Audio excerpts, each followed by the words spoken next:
الحمد للہ رب العالمین والصلاة والسلام علی خاتم النبیین اما بعد فاعوذ باللہ من الشیطان الرجیم بسم اللہ الرحمن الرحیم الصلاة والسلام علیک یا رسول اللہ وعلی آلک واصحابک یا حبیب اللہ الصلاة والسلام علیک یا نبی اللہ وعلی آلک واصحابک یا نور اللہ۔ امام بننا یا امام ہونا یہ ایک ایسی سعادت ہے، ایک ایسا کام ہے۔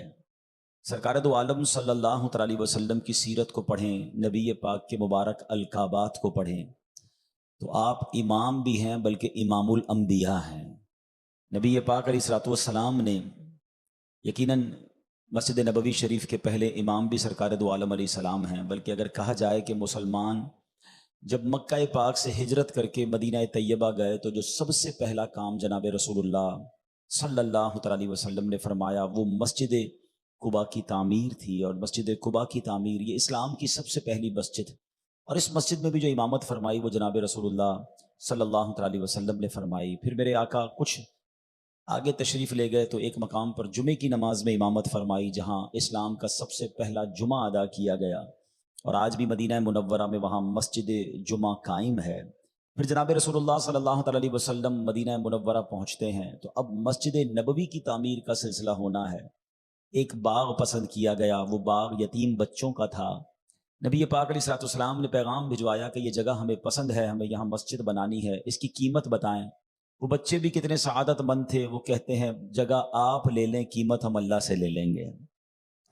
مگر چونکہ وہ یتیم بچے تھے اور بچے اپنی طرف سے کچھ تحفہ نہیں دے سکتے تو پھر نبی پاک نے وہ قیمت ادا کی، اور اس واقعے میں سبحان اللہ جناب صدیق اکبر رضی اللہ عنہ کی قسمت دیکھیں کہ نبی پاک اور سیدنا صدیق اکبر رضی اللہ عنہ کا آپس میں پیار ایسا تھا کہ جناب رسول اللہ صلی اللہ علیہ وسلم جس طرح اپنا مال خرچ کرتے تھے اس طرح صدیق اکبر کا مال خرچ فرمایا کرتے تھے۔ یہ بہت بڑی بات ہوتی ہے، پیار محبت دوستی بہت ساروں کے ساتھ ہوتی ہے، مگر ایسا پیار، اتنا کلوزنس، محبوب و محب میں نہیں میرا تیرا، کہ صدیق اکبر کا مال میرے آقا ایسے استعمال فرماتے جیسے اپنا مال استعمال فرماتے۔ تو سبحان اللہ وہ جو رقم ہے مسجد نبوی کی تعمیر کی وہ صدیق اکبر رضی اللہ عنہ کے مال سے ادا کی گئی، اور پھر مسجد نبوی کی تعمیر ہوئی۔ اس کا مطلب یہ ہوا کہ اس دن سے لے کر آج تک اور صبح قیامت تک مسجد نبوی میں جتنی عبادتیں ہو رہی ہیں، روزے، تلاوت، نمازیں، ذکر و اذکار، درود پاک، اعتکاف، ان سب کا ثواب جناب صدیق اکبر رضی اللہ عنہ کو مل رہا ہے۔ تو ہم سمجھ یہ رہے ہیں کہ مسجد بنانا، مسجد خریدنا، مسجد کے لیے تعمیر کرنا، امامت کرنا، نمازیں پڑھنا پڑھانا، اسی تعلق سے لوگ بیٹھے ہیں نا۔ تو یہ جناب رسول اللہ کے آخری نبی صلی اللہ علیہ وسلم کا طریقہ، صحابہ کا طریقہ، اہل بیت کا طریقہ، سبحان اللہ۔ اسلام کی تاریخ کا ایک اور عظیم واقعہ جو ہوا وہ بھی دوران امامت ہی ہوا تھا، کہ جب تحویل قبلہ ہوئی، مسلمان جب مکے میں تھے تو کعبے کو رک کر کے نماز پڑھتے تھے، مدینے گئے تو حکم ملا کہ بیت المقدس کو رک کر کے نماز پڑھیں۔ 17 مہینے ہو گئے بیت المقدس کی طرف رک کر کے نماز جاری تھی، مگر وہاں کے یہودی جو تھے، غیر مسلم جو تھے، وہ مسلمانوں کو تانا دیتے تھے۔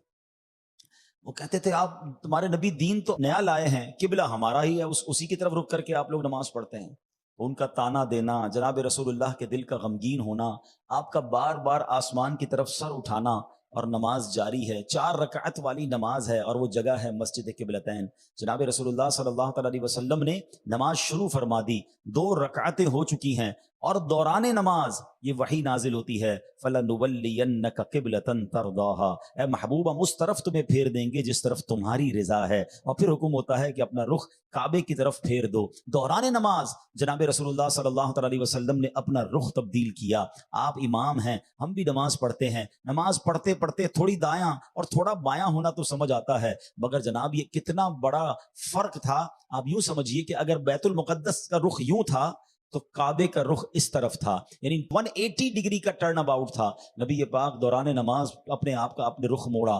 اب صحابہ اکرام کی وفاداری، ان کی نبی پاک سے محبت دیکھیں، کسی نے کوئی سوال نہیں کیا کہ حضور یہ آپ نماز میں کیا کر رہے ہیں، ہمارا قبلہ تو اس طرف ہے۔ انہوں نے دیکھا رسول پاک نے رخ موڑا ہے، تمام صحابہ نے رخ موڑ دیا۔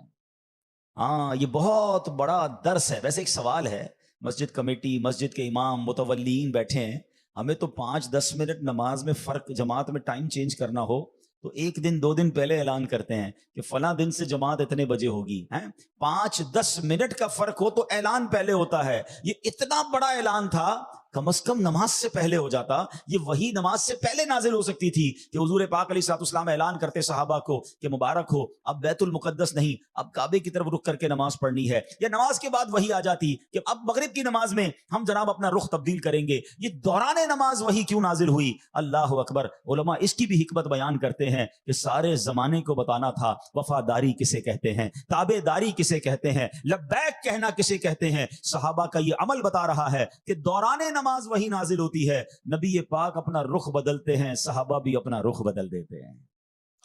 وہ لبیک کہنے والے تھے، وہ سوال کرنے والے نہیں، وہ لاجک ڈھونڈنے والے نہیں، انہیں معلوم تھا ارے بیت المقدس کی طرف بھی رخ کر کے انہوں نے ہی تو فرمایا تھا، اب انہوں نے رخ بدل لیا تو ہم بھی رخ بدل لیتے ہیں۔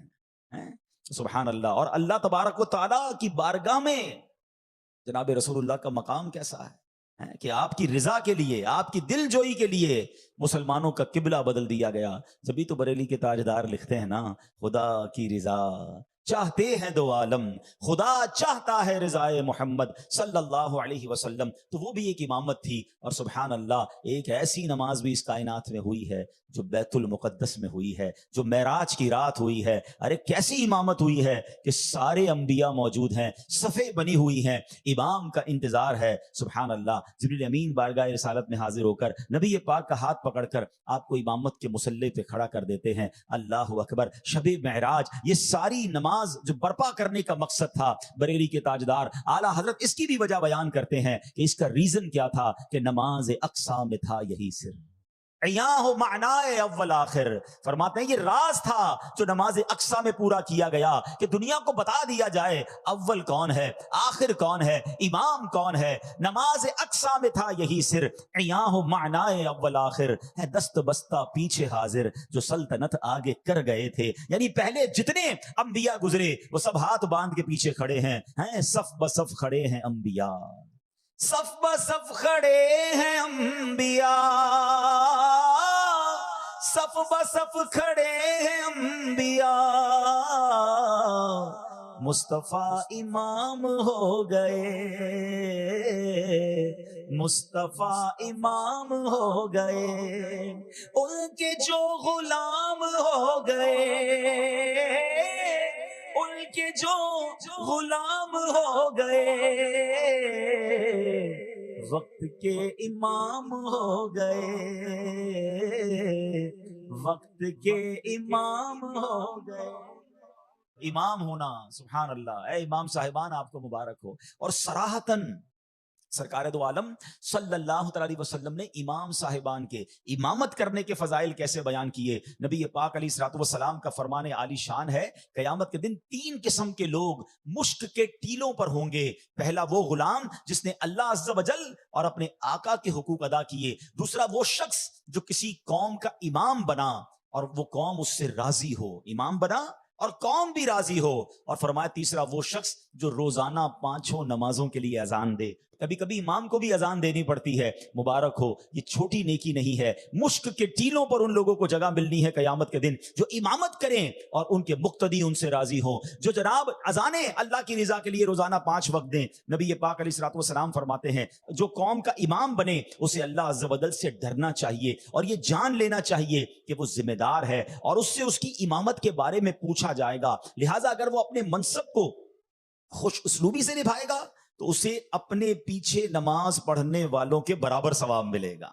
پیچھے جتنے نمازی ہیں نا، سب کا ثواب امام کو ملے گا اگر اس نے اپنے منصب کا خیال رکھا اور ان نمازیوں کے ثواب میں بھی کچھ کمی نہ ہوگی، اور اگر امامت کی ادائیگی میں کوئی کمی رہ گئی تو وہ خود ہی اس کا جواب دے ہوگا۔ اتنا بڑا منصب، اتنا بڑا مقام، اور اگر خدا نہ خواستہ وہاں کوئی ایسی غلط بیانی یا کوئی ایسی غلطی ہو جائے کہ میری روزی ہی درست نہ رہے، میرا کام ہی اچھا نہ رہے، یعنی آپ سوچئے نا، دنیا میں کئی لوگ نوکری کر رہے ہیں، دنیا میں کئی لوگ زندگی کے لیے اپنا روزگار کما رہے ہیں۔ کوئی صبح اٹھتا ہے تو پرزوں کے ساتھ بیٹھ جاتا ہے، مستری کا کام کرتا ہے، کوئی کپڑے کا کام کر رہا ہوتا ہے، کسی کی صبح تجارت کے ساتھ ہوتی ہے، کوئی برتنوں کا کام کر رہا ہے، کوئی پھل فروٹ بیچ رہا ہے، کوئی سبزی کے ٹھیلے پہ جا کے کھڑا ہو رہا ہے۔ یعنی یعنی ہر بندے کی صبح سے شام اپنی روزی کمانے کے لیے الگ الگ ایکٹیویٹی ہے. اللہ اکبر. اللہ نے آپ کو کیا خوبصورت روزی دی ہے کہ آپ کی صبح ہوتی ہے تو اللہ اکبر کے ساتھ ہوتی ہے, آپ کی دوپہر ہوتی ہے تو سبحان ربی الاعلیٰ کے ساتھ ہوتی ہے, آپ کی شام ہوتی ہے تو تلاوت قرآن کے ساتھ ہوتی ہے. ارے آپ وہ ہستیاں ہیں کہ لوگ جب اپنی نماز شروع کرتے ہیں تو کہتے ہیں پیچھے اس امام کے.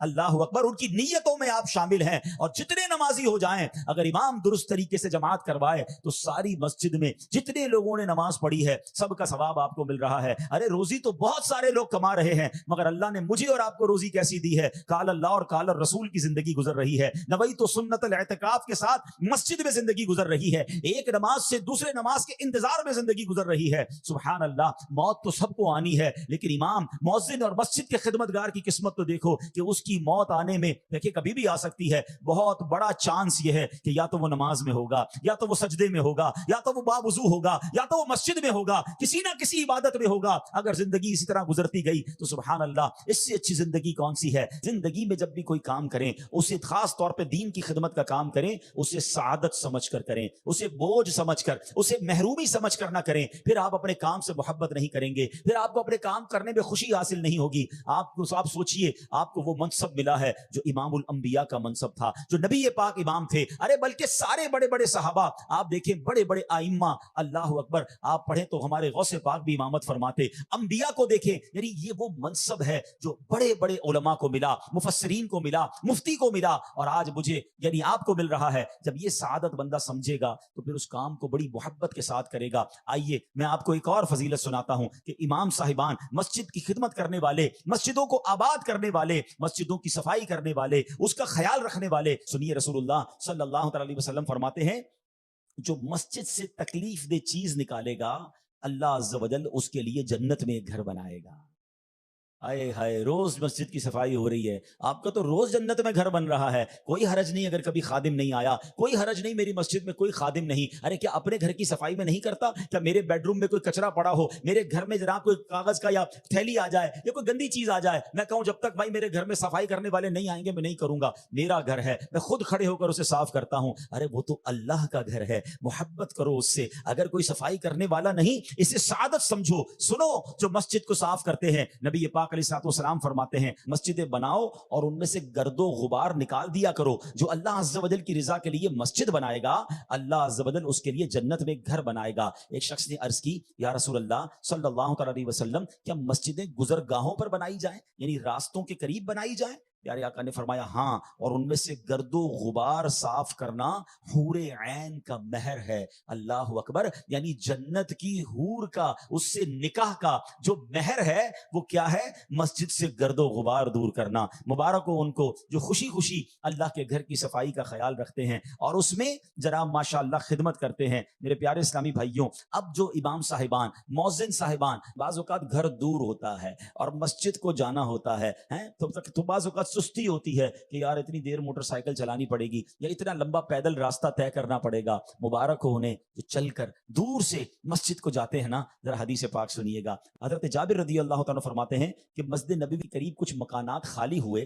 نبی پاک علیہ الصلوۃ والسلام نے بنو سلمہ سے فرمایا, مجھے خبر ملی ہے کہ تم مسجد کے قریب منتقل ہونے کا ارادہ رکھتے ہو. ان کے گھر دور تھے تو انہوں نے عرض کی, جی ہاں یا رسول اللہ صلی اللہ علیہ وسلم, مسجد کے قریب گھر خالی ہو گئے ہیں, ہم چاہتے ہیں ہم آ جائیں, قریب مسجد کے گھر لے لیں. نبی پاک نے فرمایا, اے بنو سلمہ اپنے گھر میں ہی رہو, کیونکہ تمہارے ہر قدم پر نیکیاں لکھی جاتی ہیں. بنو سلمہ کہتے ہیں ہمیں اتنی خوشی ہوئی یہ بات سن کر, اگر ہم اپنے مکانات تبدیل کر لیتے تو ہمیں ہرگز ایسی خوشی حاصل نہ ہوتی. نبی پاک نے ایک اور روایت میں فرمایا, بے شک تمہیں ہر قدم کے عوض ایک درجہ عطا کیا جاتا ہے.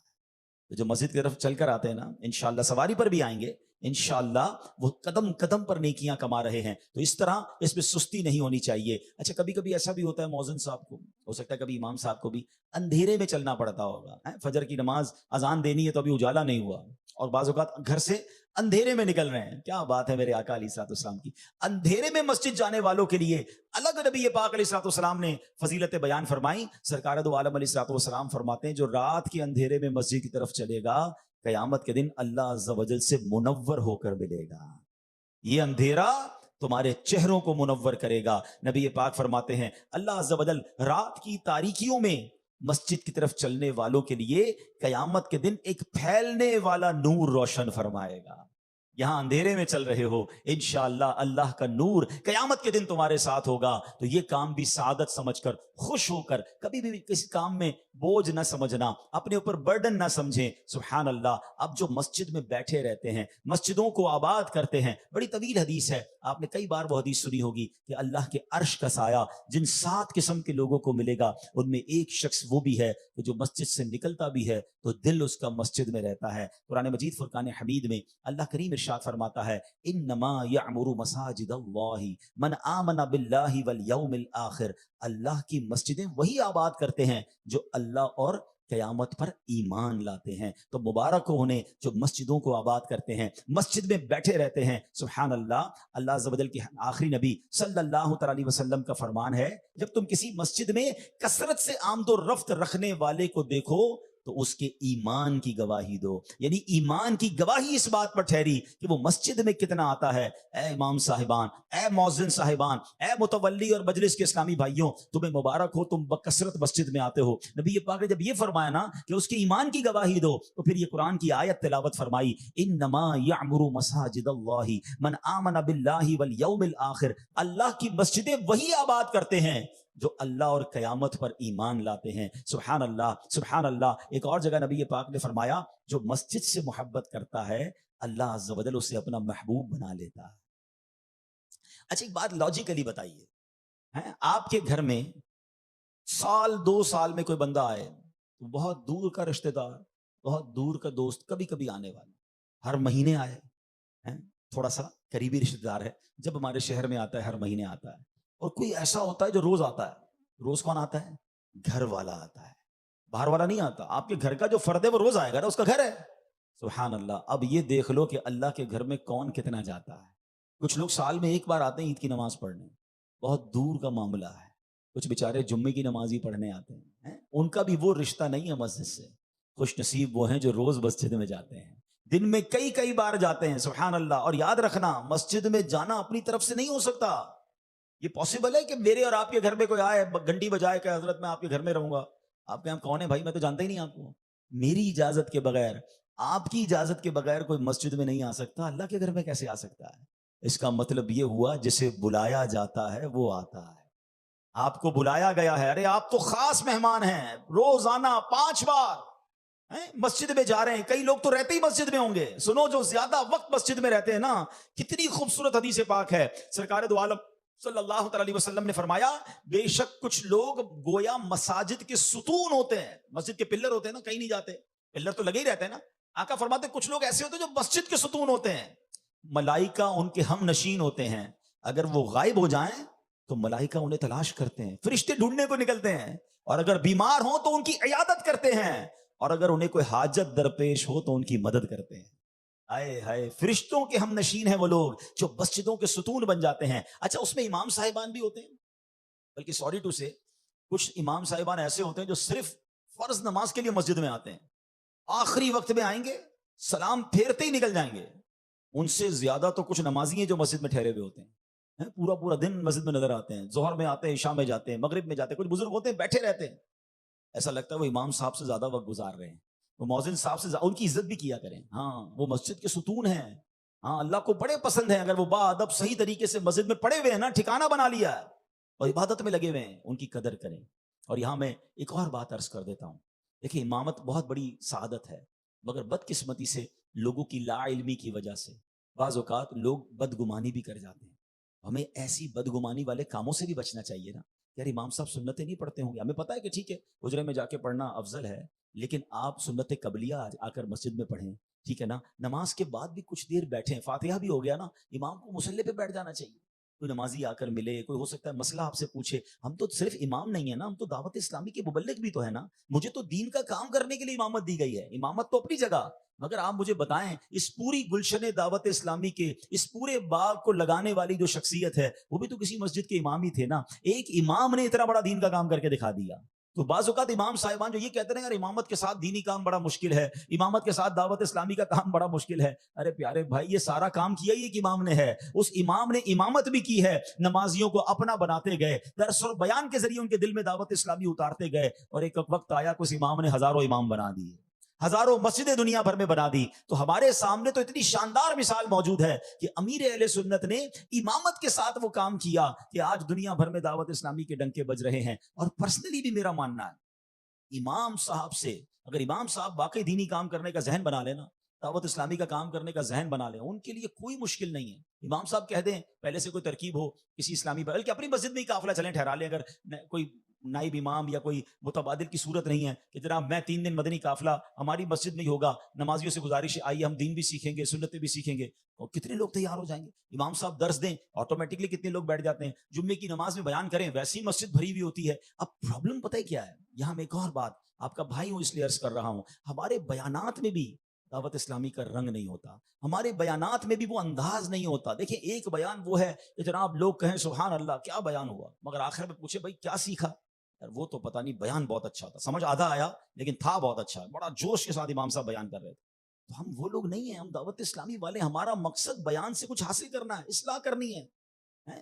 کوئی نہ کوئی ٹارگٹ لے کے بیان کریں کہ یار آج بیان کروں گا جھوٹ چھڑوانا ہے, آج بیان کروں گا بے پردگی پر بات کروں گا, آج بیان کروں گا تو انشاءاللہ میں غیبت کے خلاف ان کو ذہن بناؤں گا, آج بیان کروں گا تو 5 وقت نماز کی ان کو انشاءاللہ نیت کروانی. کوئی ٹارگٹ لے کر بیان ہونا چاہیے, اصلاحی بیان ہونا چاہیے, دعوت اسلامی کے انداز کے مطابق بیان ہونا چاہیے. اور یہاں میں ایک اشارے والی بات کر کے نکل جاؤں گا.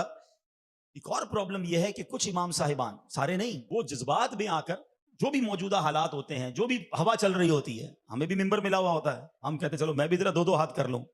دیکھیں یہ زمانہ دعوت اسلامی کے لائن سے ہٹنے کا نہیں ہے. اگر آپ جذبات میں آ کر دعوت اسلامی کے طریقے کو چھوڑ کر کسی سیاسی معاملے پر, کسی بھی معاملے پر جس میں مرکز نے بھی بات نہیں کی ہے, اپنے مرکز کی طرف نظر رکھیں نا. کیا زبان ہمارے پاس نہیں ہے, کیا ہمیں بولنا نہیں آتا؟ ہمارے پاس چینل موجود ہے, سوشل میڈیا موجود ہے. اگر امیر اہل سنت, نگران شورا یا آپ کی مرکزی مجلس شورا کی طرف سے کسی موضوع پر کوئی بیان جاری نہیں ہو رہا تو اس کا مطلب کوئی حکمت عملی ہے. مگر میں کہوں ان کو کیا پتا, مجھے پتا ہے جناب کتنی ضرورت ہے, اور میں نے مائک پکڑا اور سب توڑ پھاڑ کے رکھ دیا. تو اگر پھر آپ کے ساتھ کوئی حکومتی ایکشن ہوتا ہے تو اس بات کے لیے بھی تیار رہیے گا کہ پھر مدنی مرکز آپ کی دفاع کے لیے نہیں آئے گا, کیونکہ آپ نے خود اپنے پیر پہ کلاڑی ماری ہے. ہم چاہتے ہیں, یہ امیر علیہ سنت فرماتے نا 40-42 سالوں میں بچا بچا کر دعوت اسلامی یہاں تک پہنچائی ہے.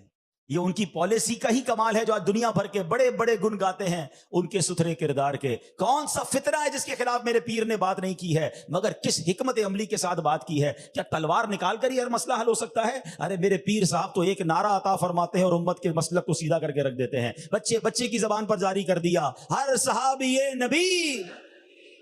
مجھے بتاؤ نا اس ایک نعرے میں کیا کیا نہیں ہے. ارے یہ نعرہ لگا کر سبحان اللہ اپنا مسلک, اپنا عقیدہ بھی واضح کیا اور کوئی ہڑا ہڑی بھی نہیں ہوئی. میرے پیر و مرشد نے ختم نبوت کے اس خوبصورت انداز سے ختم نبوت کی خدمت کی کہ بچے بچے کو سمجھا دیا کہ محمد مصطفیٰ سب سے آخری نبی, احمد مجتبی. امیر اہل سنت تو وہ رول ماڈل ہیں جو ہمیں بتا رہے ہیں بڑے سے بڑا متنازع معاملہ ہو, بڑے سے بڑا مشکل مرحلہ ہو, اس کو کس احسن انداز میں, کس پیارے انداز میں ہم جناب اس کو بیان بھی کر جائیں, اپنی بات بھی کہہ جائیں. وہ کہتے ہیں نا سانپ بھی مر جائے اور لاٹھی بھی نہ ٹوٹے. ہم تو ایک نہیں 10-12 لاٹھیاں توڑنے کے پھر بھی سانپ نہیں مرتا, مگر ساری لاٹھیاں ختم ہو گئی ہماری. ایسی تقریر کرنے کے عادی ہیں. تو میرے پیارے اسلامی بھائیوں, امام بننا ہے تو دعوت اسلامی والا امام بنے, اس کے طریقے کے مطابق کام کریں. ایک رول ماڈل امام موجود ہے جس نے کیا کچھ کر دکھایا. خدا کے واسطے یہ بات اپنے ذہن میں رکھیں. اور سبحان اللہ جو مسجد میں بیٹھ کر اگلی نماز کا انتظار کرتے ہیں, جو میں کہہ رہا تھا نا امام صاحب جلے نہ جایا کرو, بیٹھ جایا کرو, ذکر و اذکار اپنا مطالعہ کر لیں. عصر سے مغرب میں ویسے ہی وقت تھوڑا ہوتا ہے, اللہ توفیق دے تو مغرب سے عشاء بھی مسجد میں گزاریں تاکہ محلے والوں کو بھی پتا ہو امام صاحب مسجد میں مل جائیں گے. مدرسہ المدینہ بالغان لگا لیں, درس کر لیں, کوئی چھوٹا سا کورس کروا دیں اسلامی بھائیوں کہ آئیے میں آپ کو نماز سکھا دوں گا. سنیے نبی پاک کیا فرماتے ہیں صلی اللہ تعالیٰ علیہ وسلم. آقا فرماتے ہیں کیا میں تمہیں ایسے عمل کے بارے میں نہ بتاؤں جس کے سبب اللہ عز و جل خطاؤں کو مٹاتا اور گناہوں کو معاف کرتا ہے؟ صحابہ کرام نے فرمایا یا رسول اللہ صلی اللہ علیہ وسلم ضرور بتائیے. ارشاد فرمایا مشقت کے وقت کامل وضو کرنا اور مسجد کی طرف کثرت سے آمد و رفت رکھنا اور ایک نماز کے بعد دوسری نماز کا انتظار کرنا. جو انتظار کرنا ہے نا اگلی نماز کا، یہ کتنا پسندیدہ ہے کہ آقا علیہ الصلوۃ والسلام فرماتے ہیں اللہ عز و جل خطاؤں کو مٹاتا ہے اور گناہوں کو معاف فرماتا ہے. تو اللہ کرے مسجد میں دل لگا رہے، مسجد میں بیٹھنے کو جی چاہے، مسجد میں ہمیں سکون ملے، ہمیں باہر بھاگنے کی جلدی نہ ہو. اللہ اکبر. ایک اور، کیونکہ مؤذن صاحب بھی ہوں گے، اذان دینے والے بھی ہوں گے، نبی پاک علیہ الصلوۃ والسلام فرماتے ہیں مؤذن کی آواز کو جو بھی درخت، پتھر، جن یا انسان سنے گا وہ اس کے لیے گواہی دے گا. جدھر جدھر تک آپ کی آواز جاتی ہے نا، یہ سب چیزیں انشاءاللہ آپ کی اذان کی گواہی دیں گی. سبحان اللہ. نبی پاک علیہ الصلوۃ والسلام ایک اور جگہ ارشاد فرماتے ہیں کہ قیامت کے دن موذنین لوگوں میں سب سے لمبی گردن والے ہوں گے، یعنی انہیں قیامت میں بھی پہچان لیا جائے گا کہ یہ اللہ کے لیے اذان دینے والے تھے، یہ موذنین تھے. اور سبحان اللہ، نبی پاک کے موذن حضرت بلال حبشی، سبحان اللہ، ان کی بھی کیا شان ہے. اللہ ان کے صدقے تمام اذان دینے والوں کے عشق رسول میں اور اضافہ عطا فرمائے، ان کی آواز میں اور برکت عطا فرمائے. تو بہرحال میرے پیارے اسلامی بھائیوں، چند باتیں جو میں نے امام موذن صاحبان کے حوالے سے اور کچھ فضائل کے طور پر عرض کرنی تھی. امید ہے کہ اب اس کام کو سعادت سمجھ کر خوشی کے ساتھ کریں گے، صحیح طریقے سے کریں گے، ایک جذبے کے ساتھ کریں گے کہ ہمیں انشاءاللہ یہ کام ایک بہت بڑے ویژن اور بڑے مشن کے لیے دیا گیا ہے کہ جس محلے میں میں امام ہوں، اب اس محلے میں انشاءاللہ بچہ بچہ نمازی بنے گا، سنتوں کا پابند بنے گا، برائیوں کے کام ختم ہوں گے، انشاءاللہ دعوت اسلامی کے کاموں میں اضافہ ہوگا. بد مذہبیت کا بڑے احسن انداز میں، لا دینی قوتوں کا میں نے مقابلہ کرنا ہے، لڑائی جھگڑے سے نہیں، دعوت اسلامی کے طریقے اور حکمت عملی کے ساتھ آپ افراد بنانا شروع کریں. مدرسۃ المدینہ بالغان پر توجہ دیں. یہ وہ کام ہے الحمدللہ آج میں جو آپ کے سامنے بیٹھا ہوں، مجھے دعوت اسلامی کے کاموں میں جو پختگی ملی الحمدللہ وہ مدرسۃ المدینہ بالغان کی وجہ سے ملی کہ ہمارے قاری صاحب بڑی محبت کے ساتھ، بڑے پیار کے ساتھ ہمیں پڑھاتے تھے. ایسا باندھ کے رکھا تھا کہ گرمی ہو یا سردی، آندھی ہو یا طوفان، مبالغہ کر رہا ہوں، ہم نے چھٹی نہیں کرنی ہوتی تھی کیونکہ اتنا مزہ آتا تھا، وہ اتنے پیار سے پڑھاتے تھے. تو اللہ کرے کہ ہم بھی اسی طرح اپنے نمازیوں کے ساتھ. اچھا، امام جو ہے نا اس کو ہر دل عزیز ہونا چاہیے، امام فیورٹ پرسنالٹی ہونا چاہیے پورے محلے اور نمازیوں کی. امام افسر نہیں ہونا چاہیے، امام صاحب سے ڈر لگے لوگوں کو نہیں، امام سے اتنا پیار ہو جائے، امام صاحب کی دوست. اب یعنی امام محلے میں کئی لوگوں کا والد ہو، کئی لوگوں کا بڑا بھائی ہو، کئی لوگوں کا ٹیچر ہو، کئی لوگوں کا محب ہو، بھائی، یعنی محبت ہو جائے. اپنے مسائل لوگ آ کر امام سے ڈسکس کریں کیونکہ وہ اتنا خیال رکھنے والا. امیر علیہ سنت فرماتے ہیں نا کہ میں لوگوں کے دلوں میں داخل ہونے کے راستے ڈھونڈا کرتا ہوں. اور امیر علیہ سنت فرماتے ہیں میں نے جتنے جنازے پڑھائے ہیں شاید ہی کسی نے پڑھائے ہوں گے، میں نے جتنے نکاح پڑھائے ہیں شاید ہی کسی نے پڑھائے ہوں گے. کیوں؟ آپ اس لیے پہنچ جاتے تھے تاکہ اس کے دل میں جگہ بن جائے. ہم ولیمے میں جاتے ہیں، نارملی ہم میت میں نہیں جاتے. آپ ولیمے میں نہ بھی جائیں تو کوئی غم نہیں ہے، وہاں پہلے بہت سارے لوگ آئے ہوئے ہیں، مگر میت میں، بیماری میں، تکلیف میں جو جاتا ہے نا اس کو لوگ یاد رکھتے ہیں. ہاں، ایسے امام ہوتے ہیں پورے محلے کی آنکھوں کا تارا. ایسے بھی ہوتے ہیں جن سے لوگ پہلے ہی پریشان ہوتے ہیں. اب آپ سوچیں آپ کون سے والے امام سے آنکھوں کا تارا کیسے بنیں گے؟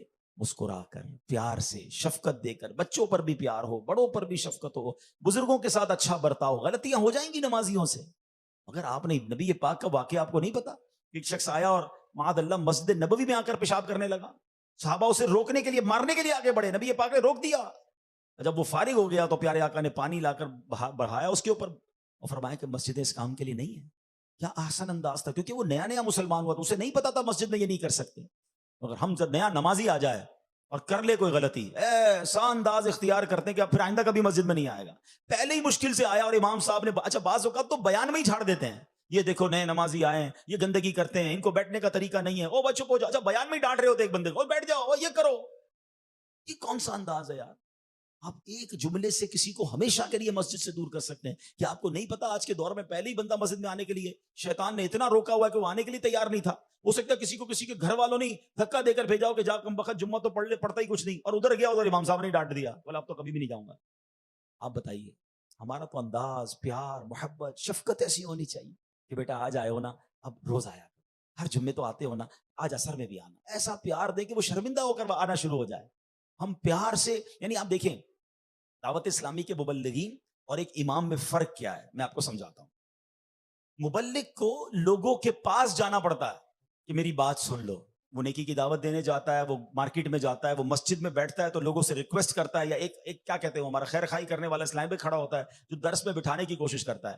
یعنی مبلغ کو اپنی دکان پر گاہک ڈھونڈ کر لانا پڑتا ہے نا مشکل. امام کے پاس سارے نمازی خود ہی آ رہے ہوتے ہیں. پوائنٹ فرق دیکھیں، اگر وہی امام مبلغ بن جائے تو کتنا آسان ہو گیا.